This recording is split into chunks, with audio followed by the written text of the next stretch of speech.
In part 2 of the Cambridge First Certificate Speaking exam, you must speak alone for 1 minute.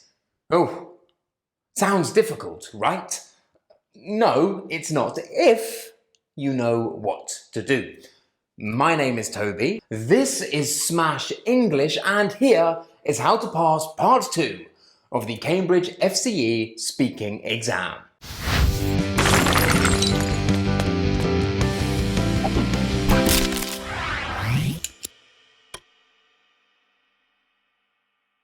So, what do you need to do?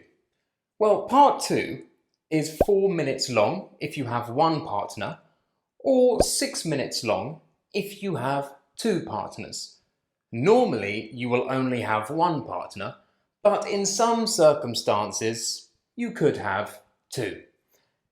The examiner will give you 2 pictures. You must then talk about the pictures and answer a question about them. You have 1 minute to do this. Then your partner must answer a question about the pictures. This is usually about 30 seconds, but it can be less. So, are you ready to begin? Oh my god, we're starting already? I'm so not ready for this. No way. Monica, here are your photographs. They show people playing different sports. I'd like you to compare the photographs and say what you think the people are enjoying about playing these sports. All right? Like in the first picture there's a woman and she's playing golf, but somebody call the fashion police. Hello, where are the fashion police? What is she wearing? It's like a pink top and shorts in the summertime? Like, oh my god, that's so not even in season. Like, why isn't she wearing a bikini or like beachwear? It's a nice day, I can see the sea. So why isn't she on the beach? What is she doing playing golf? Ew, golf. In picture 2, it's different because they're men and not women. Or a woman, sorry, plural. And one of them is wearing orange and the others are wearing white and they're playing basketball and they're all chasing the ball to try and put it in the little hoop. Because that's what you do in basketball. Yeah. Thank you. And Bruce, which of these sports would you prefer playing? Basketball. Thank you. So let's look at Monica's answer. Well, the woman in the picture is playing golf, so that's good. But most importantly, Monica did not answer the question. Please make sure you answer the question. If you don't, top marks are impossible. Remember, describing pictures is the B1 Cambridge Preliminary Speaking exam. For B2, you must understand the pictures, understand the concepts, and then use them to answer a question. Do not describe. Answer the question only. Monica, have another go, but this time, answer the question. All right. Yeah, well, she's playing golf and she's all on her own. So this woman really likes being on her own. And also, she really likes nature because when you play golf, you're like in the nature and it's all green and there's a bit of sand and stuff like that. And you're under the sun, so maybe it's a really sunny day. So she went outside to play golf and she likes golf because she can be in the sun, you know? This was already so much better because Monica is answering the question. But of course, we can still improve. Do we know why this woman is enjoying playing golf? Well, we are not that woman, and I have no access to her brain because she is in a picture. So no, we don't know. This means that we need to speculate. Yeah!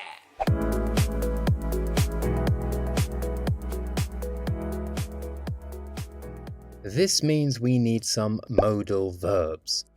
Must, could, may, might, can't. All of these modal verbs are used for speculation. We use must for positive certainty. We are sure something is true. We use can't for negative certainty. we are sure something is not true. We use could, may, and might for uncertainty. We do not know for sure. The question is in the present continuous, so to speculate about actions in progress, we use modal verb plus be plus the gerund. For example, why is that man laughing? Well, he might be listening to a funny podcast. Why is she running? She might be exercising, or she could be late for her bus. Instead of she is playing golf because it's a relaxing sport, we could say she could be enjoying golf because it's a relaxing sport. Instead of she likes being alone, we could say she might like being alone. Remember, like is a stative verb, so we cannot use this verb in a continuous tense. So let's look at the second picture again. Here we can see people playing basketball. It's a team sport, so they might be enjoying playing basketball because they like team sports. They are playing against other people, so they also could like the competitive aspect of the sport. They are wearing sports uniforms, and they are in front of a crowd, so they must be playing professionally because they are dressed in uniform and playing in front of a crowd. So they may be having fun because they are making money. So then, Monica, have another try. 30 seconds answering the question, picture 2. Yeah, totally. In the second picture, they're playing basketball, and basketball is like a competitive sport against another team. So they might be enjoying it because they're really competitive people. And also, you're working in a team, so they could be enjoying it because they really like working with other people. They like teamwork. And also, they're wearing uniforms. So they must be playing professionally. So they could just enjoy making the money, you know. Everyone's gotta make money. And there we go. That was fantastic. Oh my god. Hey, you're pretty cute, you know that, right? Oh, thanks, you're too kind. Now, Bruce, I have not forgotten about you. After your partner has spoken about their 2 pictures, you will be asked a question related to the topic or to the pictures. You were asked a question related to the pictures. Which sport would you prefer to play? And you gave a one-word answer. Basketball. No, Bruce. No. Instead, when you are asked what you prefer, and you are given the choice between 2 things, why not use a second conditional? Show them your grammar power. And I said grammar power. You can do this every single time. For example, if I had to choose, I would say basketball because I don't like golf. Well, if I had to choose, I would say basketball because it is more fun than golf for me. Happy? And what do you prefer? Going out with friends or staying in with friends? Huh? No, mate. I ain't got any of them. Oh, shut up. God. Brilliant. Of course. Now, Bruce, here are your photographs. They show people eating in different places. I'd like you to compare the photographs and talk about why you think the people have chosen to eat in these places. All right. So in the first picture, I think they might be in the living room because I can see a sofa. I think they must be a family. His little boy, his a mum and a father probably. Eating pizza. I think they chose this because it's relaxing. It's convenient. Yeah. Yeah. In the second picture, I think they must be in a restaurant because I can see the plates and it's all nice. they might be friends. And they chose to eat here because it's a way to get together. They can talk about their lives, and it's nice. It's nice. Thank you. And Monica, do you like eating in restaurants? Yeah, totally. I love going to restaurants. Like every Friday, I go to this great pizza place with my friends, and I always get a margarita, but I get a really big one, and I eat loads of it, and then I feel sick, and it's really great, and I love going there. So yeah, I totally love eating in restaurants. That wasn't bad. But of course, we can still improve. Let's begin though, looking at what Bruce did well. So Bruce did the speculating fairly proficiently. He was speculating about where they were, who they were, but his question was different to Monica's. Monica's question was talking about the present. Why are they enjoying playing these sports in this very moment? Bruce's question, on the other hand, is asking us to talk about the past. Why have the people chosen to eat in these places? That means we need to use past modals of deduction. Grammar power, yeah.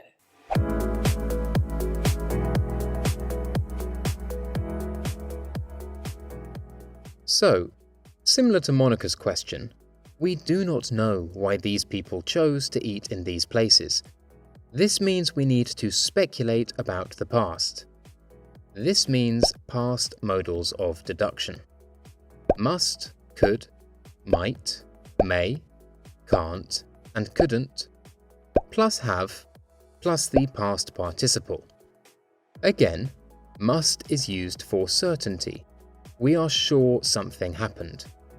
Could, may, and might are used for possibility. We are not sure. Can't and couldn't are used for negative certainty. We are sure something did not happen. For example, the grass is wet. It must have rained. Alice is late. She could have missed her train. Tom is on holiday. You can't have seen him at the party. Or for this question, they might have chosen to eat here because it is convenient. They wanted to relax and spend some quality time together. So then, Bruce, I want you to talk about the second image again, but this time use modals to speculate about the present in the image, and then answer the question using past modals to talk about why they have chosen to eat in these places. Right. So, in this picture, I can see what might be two friends. They are eating food in a, it must be a restaurant because I can see other people sitting at the tables. I can see nice spreads on the tables with glasses. And I think they could have chosen to eat in this place because it's a way to go out, it's a way to change your routine. Maybe they haven't seen each other they might not have seen each other in a while, and now they're just talking, And Monica, your answer. It was fine, but there was too much present simple. We want to avoid the present simple because it's simple. So here are some ideas to answer simple questions in a complicated way about whether you like something or not.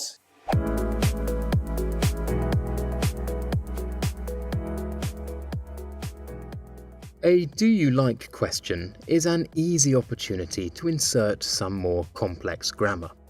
One way to complicate things is to use a zero conditional, starting with it depends. Do you like exercising? Well, it depends. If I can exercise outside, I enjoy it, but I hate exercising inside. Do you like fish? Well, it depends. If it is cooked well, then yes, but I don't like sushi. Do you like English? Well, it depends. If I am watching Smash English, then it is fantastic. If I am not, I feel really sad. Another really easy trick: use used to. We use used to talk about past habits and routines. Something that was true in the past, but is not now. Do you like exercising? Well, I used to when I was young, but now I don't have time. Do you like fish? Well, I used to hate it when I was young, but now I love it. Do you like English? Well, I didn't used to, but now I have found Smash English. It is my life. Remember, your answers don't have to be true. Just use the grammar when you can. But, of course, Smash English is great. Yeah, it really is. Let's try your question again then, Monica. Do you like going to restaurants? Well, it depends, because if I'm going with someone that's totally lame, then no, I don't like it. But if I'm going with someone that's like really handsome and is a great teacher and speaks really good English, then I really love it. You know what? I can't do this. I can't do this. This is stupid. I'm doing this. You idiots. So now you can pass part 2 of the Cambridge First Certificate Speaking exam by 1. Answering the question. 2. Speculating about the present to answer the question. 3. Speculating about the past to answer the question. 4. Using a second conditional to talk about your preferences. 5. Using a 0 conditional to talk about what you like. And 6. Using used to talk about what you like. You can reuse these grammar structures at different stages in the speaking exam. And with that, we are finished. Now you know how to pass part 2 of the Cambridge First Certificate Speaking exam. If you liked the video, don't forget to smash that like button, click subscribe, leave a comment down below. And my name is Toby, and this was Smash English.